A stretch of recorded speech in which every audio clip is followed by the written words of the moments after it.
Hi, I'm Leon Sultan, and I'm a U.S. history teacher at Abraham Lincoln High School in San Francisco. And this lecture is called The End of World War II and the Context for the Atomic Bomb. In this lecture, we're going to talk about the ending of World War II, as well as how to complete the assignment, How Should the Atomic Bomb Be Remembered? Let's get started. This week, we're going to be studying the dropping of the atomic bombs by the U.S. military on the Japanese cities of Hiroshima and Nagasaki.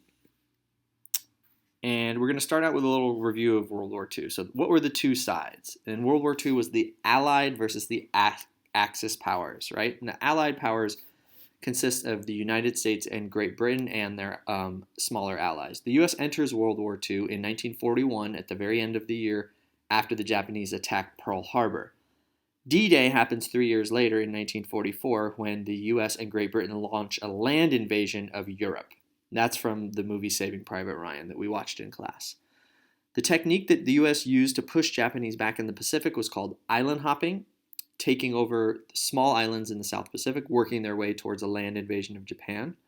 The systematic murder of 6 million Jews and 6 million non-Jews is called the Holocaust, and this happened during World War II as well. The Nazis were defeated in May of 1945. There is a PDF for this lecture that's coming up, which you can link in the description of the video, and I'm going to go through it right now. So we are looking at a map of the war in Europe and the strategy used at this time. So the D-Day landing happens June 1944, and the Allies are also advancing from, after D-Day, they're advancing from France as well as from Italy towards Germany. In the meanwhile, the USSR is advancing from the east. So Germany is essentially surrounded, and they can tell they're surrounded and almost defeated. They make one final counterattack, and that's called the Battle of the Bulge, which happens between December 1944 and January 1945, where they break through the Allied lines, and eventually they're repelled back, and they end up surrendering in May 1945, and this is called VE Day. Okay. Prior to the surrender and immediately after, there are conferences held by the Big Three, and there's three conferences. The Big Three at this time are the three leaders of the major Allied powers. So those are Winston Churchill, the British Prime Minister, Franklin Delano Roosevelt, the American President, and Joseph Stalin, the Premier of the USSR, Soviet Union. So what is discussed at these conferences? The major issues. They're making plans and strategy for finishing the war against Germany, making agreements of how they're going to do that. They're making plans for how they're going to fight against Japan, what the best tactic and strategy is for that, and for how they should divide up Europe and what should happen to European nations after the war has ended. This is when you see the emergence of big tension between the USSR and the United States and Great Britain, which will eventually lead after World War II to be a full-fledged Cold War. So this is really the birth or the seeds planted for the Cold War that emerges after World War II. As the American and British troops advance from the west towards Germany, and as the Soviet troops advance from the east, they make a horrible and shocking discovery. As they move through Germany, what they encounter are concentration camps or death camps, where Jewish people and non-Jewish people are being held and in large part exterminated. So these are some images of the Soviet troops liberating Auschwitz concentration camp in January of 1945, and we can see the conditions are terrible. People were starving, suffering, and it was just a lot of death and destruction. So this was the first hard evidence that anyone in the world had of what had been rumored was going on inside Germany, which was the final solution, what we call the Holocaust. These are more images that were discovered by the Allied troops as they liberated Europe. So the Holocaust was the systematic murder of 6 million Jews and 6 million non-Jews, including gypsies, gay people, Russians, and Polish, executed by the Nazi Party with collaboration of the local leaders in the countries in which it happened. And it was not just in Germany. It happened all over Europe, and many other European nations were complicit. So how did this happen? Well, this is a graphic from our textbook on page 551 to 553, and it shows how before the war, a Jewish family in Germany poses for a photograph, during a family outing, and few members of this family would actually end up surviving the war.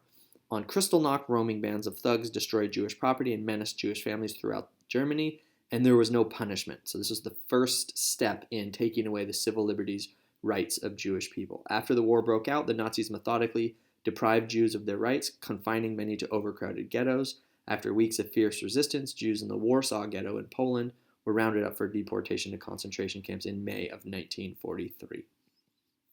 By 1943, the Nazis had started implementing their plans to exterminate or murder the Jews. The system of ghettos was abandoned in favor of herding men, women, and children onto cattle cars for transport to death camps. When the war ended, Allied troops managed to liberate the few surviving inmates of the death camps, many of whom were too shocked to believe that they were being freed, and they were undergoing severe post-traumatic stress disorder.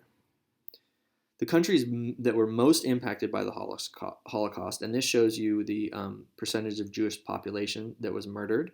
Again, they're using words like annihilated or exterminated, but the reality is that we're talking about murder. So here we can see Poland is really the largest country, with 3 million Jews murdered in Poland, as well as in the Ukraine, Romania, Germany, and all of these surrounding regions. Finally, the Nazis are defeated. They surrender on May 8th, 1945, and this is called VE Day. So now the question is, how do we end the war with Japan? Well, the Allies are fighting in Europe, and the U.S. is fighting Japan in the Pacific. And at this point, after the surrender of Nazi Germany, the USSR promises to invade Japan on August 8th, 1945. That's 3 months to the day after VE Day. The U.S. discusses a land invasion, and they actually start a land invasion in the southernmost island in Japan, Okinawa, but it's extremely bloody, and they can tell that a land invasion of the whole nation will cost many, many lives. Meanwhile, back in the United States, top scientists are working to develop the atomic bomb in secret, and by this time, they have actually developed this weapon, and they have tested it. So the atomic bombs. On August 6, 1945, the U.S. drops a uranium bomb. This is a type of atomic bomb on Hiroshima, Japan. On August 9, 1945, the U.S. drops a plutonium bomb, a different type of atomic bomb, on Nagasaki. 200,000 Japanese casualties, and nearly all of whom were civilians, and Japan finally does surrender unconditionally to the U.S., and World War II is finally over when this happens. So our essential question that we're getting into this week, we will start with the homework assignment, and we will continue this during the Zoom meeting, is how should we remember the dropping of the atomic bombs on Hiroshima and Nagasaki? This lesson was adapted from the Stanford History Education Group. Now let's take a look at how we complete this. Like with earlier assignments, we are going to highlight and annotate. The difference here is you actually have to do the sourcing. So reliability, I would like you to do for all sources. Is this source reliable or not?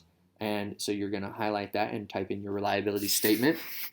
Okay. You are also going to annotate the documents as you read, writing questions and other annotations, and highlight for evidence. Okay. So how should we remember the dropping of the atomic bombs?